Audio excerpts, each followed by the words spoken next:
proud na ibinandera ni Albi Casino ang kanyang pagiging tatay sa buong universe kasabay ng pagpapakilala sa kanyang anak na si Roman Andrew.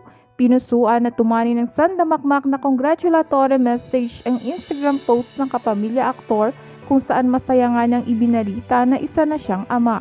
Isang video ang ibinahagi ng hunk actor sa kanyang IG account kagabi, June 11, kung saan makikita ang pagdating niya sa San Francisco International Airport at sinalubong ang kanyang mag-ina.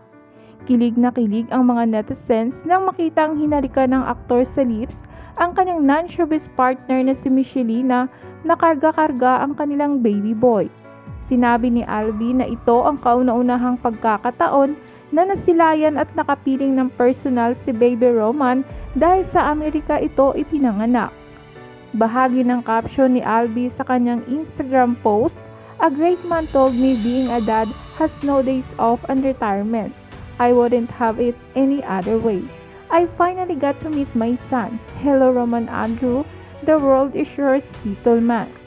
Bumuhos naman ang pagbati ng mga netizens kay Albi, kabilang na ang mga kaibigan niya sa mundo ng showbiz. Mukhang ang ilan sa kanila ay matagal nang alap na tatay na ang aktor base sa kanilang komento.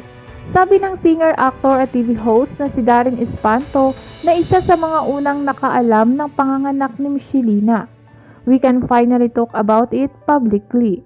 Komento naman ni Rofa Gutierrez, "Congratulations, not a secret anymore, Aya." "Congrats Albi, so happy for you guys," ang mensahe naman ni Alex Ilacat. Pagbati naman ng aktor at public servant na si Alex Castro, "Congratulations brother, sarap sa pakiramdam." Matatanda ang ibinandera ni Albi ang relasyon nila ni Michelina sa social media kasabay ng kanilang 30th birthday at ng first anniversary nila as a couple noong May 14, 2023. Sa isa sa kanyang Instagram post noong May 15, 2023, makikita ang picture nila ni Michelina na kuha sa pagbabakasyon nila sa Guam, USA. Say niya sa caption, "So much to be thankful for 1 year being with at real Michelina, my 30th and your 26.